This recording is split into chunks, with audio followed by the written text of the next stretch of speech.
Hi, this is Dr. Gregory Sadler. I'm a professor of philosophy and the president and founder of an educational consulting company called Reason.io, where we put philosophy into practice. I've studied and taught philosophy for over 20 years, and I find that many people run into difficulties reading classic philosophical texts. Sometimes it's the way things are said or how the text is structured. But the concepts themselves are not always that complicated, and that's where I come in. To help students and lifelong learners, I've been producing longer lecture videos and posting them to YouTube. Many viewers say they find them useful. What you're currently watching is part of a new series of shorter videos, each of them focused on one core concept from an important philosophical text. I hope you find it useful as well. In the Ethics of Ambiguity, in Section 2, Simone de Beauvoir examines and analyzes a number of different defective uses of human freedom, ways in which freedom denies itself, and not only denies itself or nullifies itself, but conceals from the human being their own freedom and responsibility. And the second of these is what she calls the serious person, the person who is, you might say, choosing the path of the serious object and of seriousness as a kind of comportment. And as she points out, this is an advance beyond the subhuman, although she will also point out there's an affinity between these two, and when the serious person loses their capacity to be involved in and make themselves central within the realization of whatever it is, whatever value they've set up as the serious thing, they will often descend to the level of the subperson, or in their off time they will do that as well. So there's a connection between the two of these. The serious person can also lead into the third comportment that she talks about, namely that of the nihilist, that we'll look at elsewhere.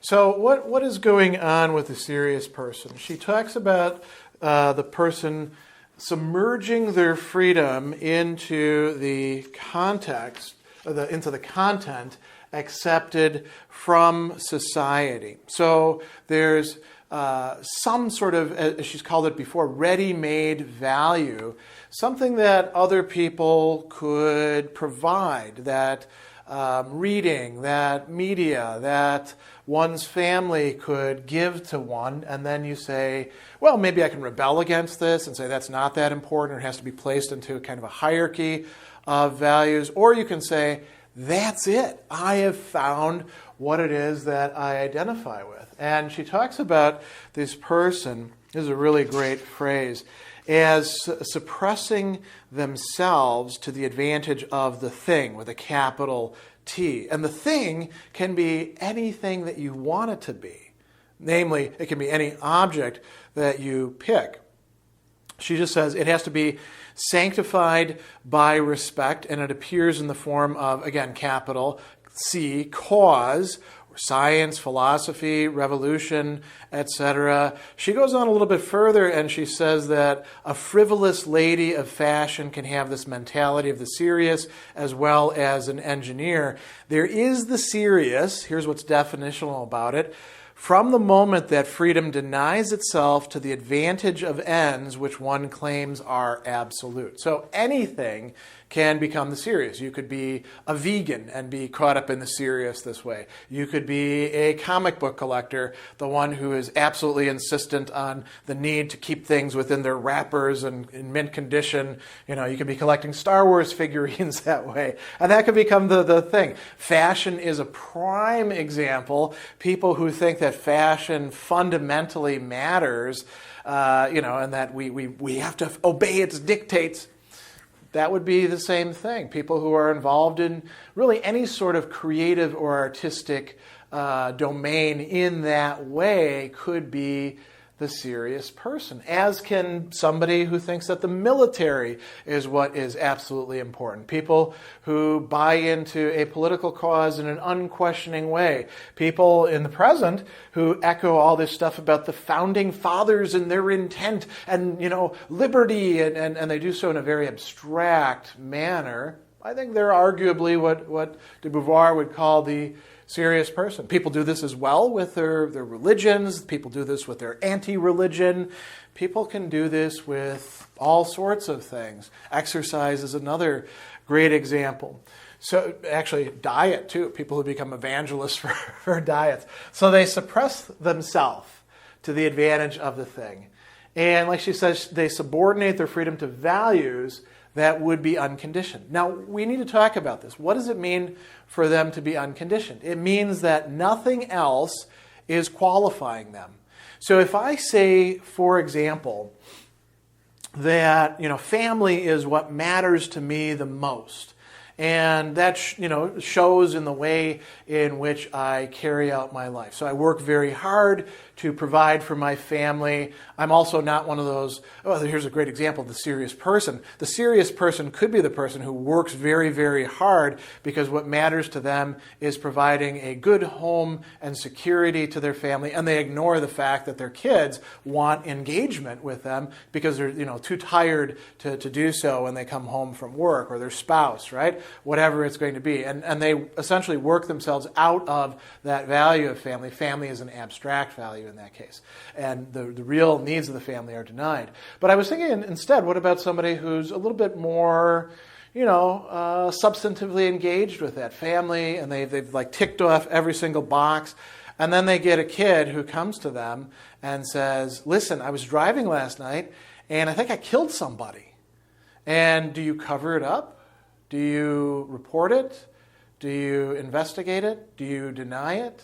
The serious person, unconditioned values, would say, well, family is what matters the most. Forget other values like living in a society.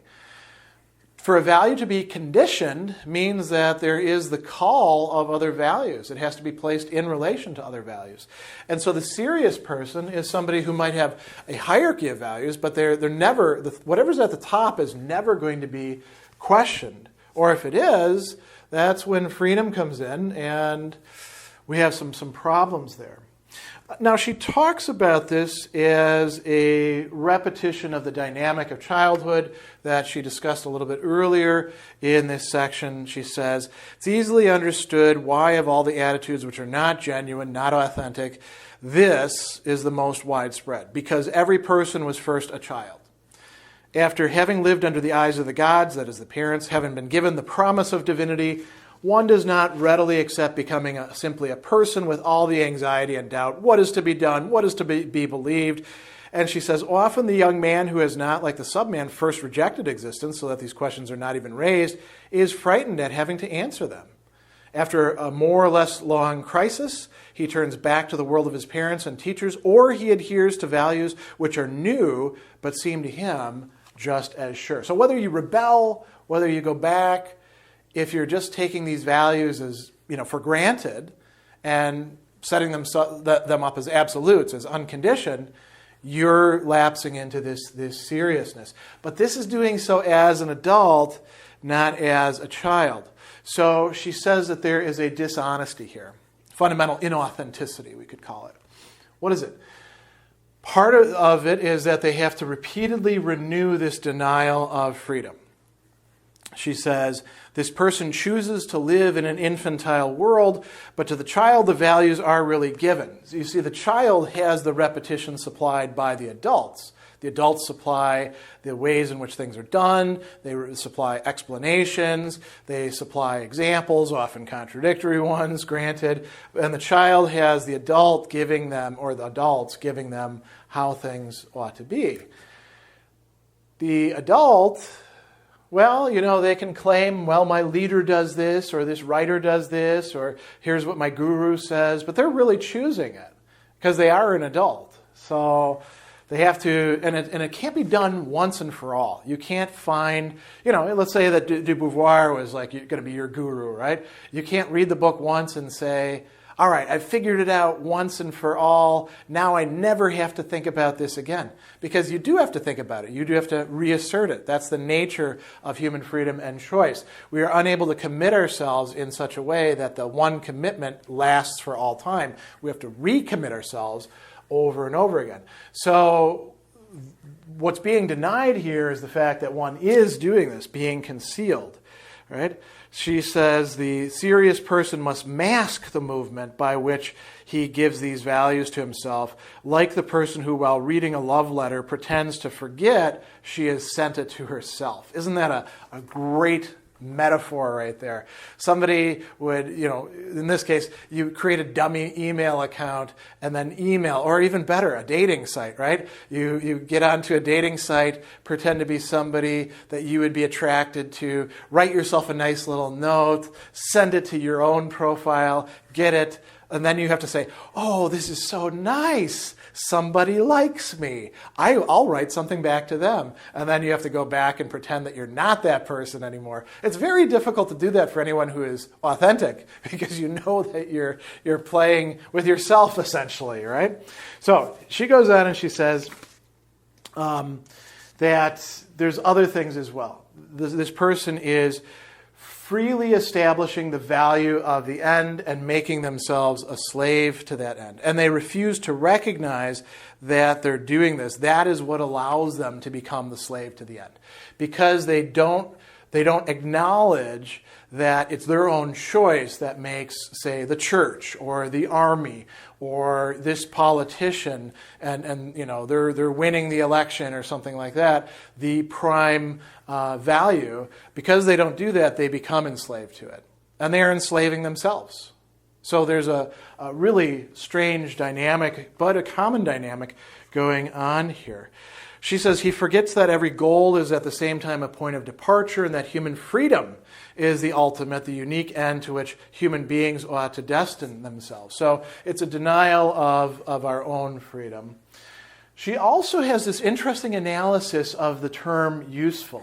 And she paradoxically says that they give an absolute meaning to the term useful. Why is that paradoxical? Because if useful is understood properly, as it is in moral philosophy, useful, expedient, helpful, any of those sorts of things, it's not absolute. Useful is a relational term. Useful for this, right? Money is useful. Money is useful to buy things. Credit cards are useful in the same way that money is. Actually, other ways as well. They're useful for the buyer to get some things that they want. They're useful for the credit card companies to soak people for a very long time by charging high interest rates, right? But even that utility involved in the credit card company, presumably that's not their goal in life, is to, trap people into credit card debt and make money off of them. They want to make that money so that they can do something else with that money themselves. But if they're the serious person, they could say, wow, this is such a great arrangement. I must do everything to make sure that this happens. This happens in school a lot, too. If you think about how people can be sticklers about assignments and there's no real conception of what the assignment is for, the assignment becomes the end in itself or a certain way of teaching, right? Useful has to be in relation to other things. And she says that, in truth, useful has no more meaning if taken by itself than the words high, low, right, and left. It designates a relationship and a complement. The complement must be put into question. And as we'll see later on, the whole problem of action is then raised. And then she says, the serious person doesn't put anything into question. For the military man, the army is useful. It's given this word, but useful doesn't mean just useful for something. It means of value. For the colonial administrator, the highway. For the serious revolutionary, the revolution. And she says all of these can become inhuman idols to which one will not hesitate to sacrifice the human being themselves. And here she shifts to the next point. So we talked earlier about a person becoming a slave to the value. A person can also become a tyrant as well. Tyrant is somebody who rules arbitrarily over others and generally without any reference to, we call ethical norms, right? So you can become a tyrant. How?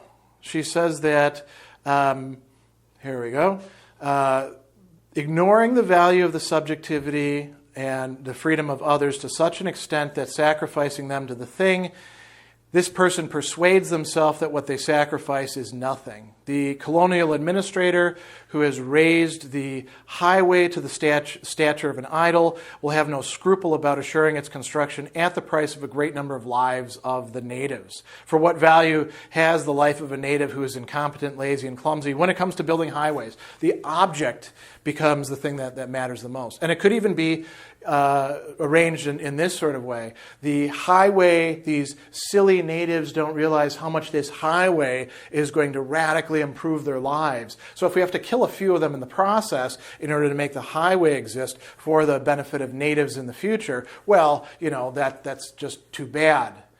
And this is tyrannical because who's deciding this? It's the person who is the serious colonial administrator. And they don't respect the freedom or the value of other people. Now, what she says is the dishonesty here is ignoring the subjectivity of his choice, pretending that the unconditioned value of the object is being asserted through them. I am the one who speaks for the highway. I am the one who speaks for the political cause. I am the one who speaks for what it means to be genuinely Catholic, as opposed to all those fake Catholics over there. This sort of seriousness can be found in many different modes. And, that's not to say that speaking for something automatically makes you the serious person, or criticizing others within one's own universe or group or domain. It's the way that it's done. It's the investment that's taking place, and the fact that one doesn't take responsibility. Prime example of this is when a famous philosopher at a Locke conference, this was told to me by one of my professors, who was a very important Locke scholar. There was a dispute about what Locke meant in one of his books, and he got up and he slammed his hand down on the table and he said, "That is not my doctrine." And then suddenly he realized what he meant to say is that is not Locke's doctrine. He had so identified himself as like the defender of John Locke and the proper expositor of it against all these other rum-dums over here who are making frivolous claims about it, that he lost sight of the fact for a moment that he wasn't John Locke, and he wasn't the only person to speak for John Locke. He might have been at the apex of his profession and highly regarded, but other people's viewpoints could be correct. Now, he recognized that. The serious person often doesn't. There is one other thing that she talks about in relation to this dishonesty. And that is, like she says, in order to justify the contradictory, absurd, and outrageous aspects of this kind of behavior, the serious man takes refuge in disputing the serious. But it's the serious of others he disputes, not his own. So it's okay to make fun of other people's political causes. Or, if you're an anti-vegetarian, you're like, we should all eat meat. You make fun of those silly vegetarians, right? Or vegans. But you don't make fun of your own stuff. As a matter of fact, if somebody pokes at yours, that's off limits, right? Now you've crossed the line. But it's perfectly fine to tear down and make fun of others. So like she says, the colonial administrator is not unaware of the trick of irony. He contests the importance of the happiness, the comfort, the very life of the native. But he reveres the highway, the economy, the French Empire. He reveres himself as a servant of these divinities. And then she goes on, and I don't know if this is actually verifiably true, but it's a good line. Almost all serious people cultivate an expedient levity. Right? They hide from themselves the incoherence of what they're doing in that way. And she also talks about how, again, the serious person and the sub-man can share space within the same person. One last thing from this that I think is kind of poignant. She talks about as soon as the person leaves the domain of where they're involved in the serious, they become dull. The serious man's life loses all meaning if he finds himself cut off from his ends. She says, ordinarily he does not put all his eggs into one basket, but if it happens that a failure or old age ruins all his justifications, unless there's a conversion, he no longer has any relief except in flight. Ruined, dishonored, his important personage is now only a has-been. Right? Now, there is another thing that needs to be said. And this is a qualification that she makes. Some people can be forced into the universe of the serious. She says certain adults can live in the universe of the serious in all honesty. Who would those be? Those who are denied all instruments of escape, those who are enslaved or who are mystified. The less economic and social circumstances allow an individual to act upon the world, the more this world appears to them as given. So this is something very important. Not everybody has the same degree of freedom, and this is typically a product of the societies that we live within, as well as, smaller groups like, say, families. A person could be within a family where, because of the trauma and abuse that's been going on in their family, they wind up being forced into the serious. But were they in other circumstances, they would be able to escape that. And she goes on and she says that this is the case of women who inherit a long tradition of submission and of those who are called the humble, or we say the little people, right? And then she goes on and she says, we have to be a bit careful about this. There is often laziness and timidity in their resignation. Their honesty is not quite complete.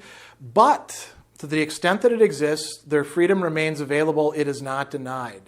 They can know the truth of existence and raise themselves to a properly moral life. She gives the example of Ibsen's play, A Doll's House, where the heroine rebels against the lie of the serious. And so you could say that the more capacities we have, the more that we're in a position of, having access to understanding ourselves, the less we're restricted by society, the more we're privileged, the more responsibility we have. And some people have so many things going against them, and it may have to be understood in a complex way. I suspect the more that they have going against them, the more they may be forced into the serious, and there isn't this dishonesty, this inauthenticity marking it, but it's also still not a condition that she wants to advocate for. It's problematic for a different reason. So this is the domain of the serious person as de Beauvoir is sketching it out for us.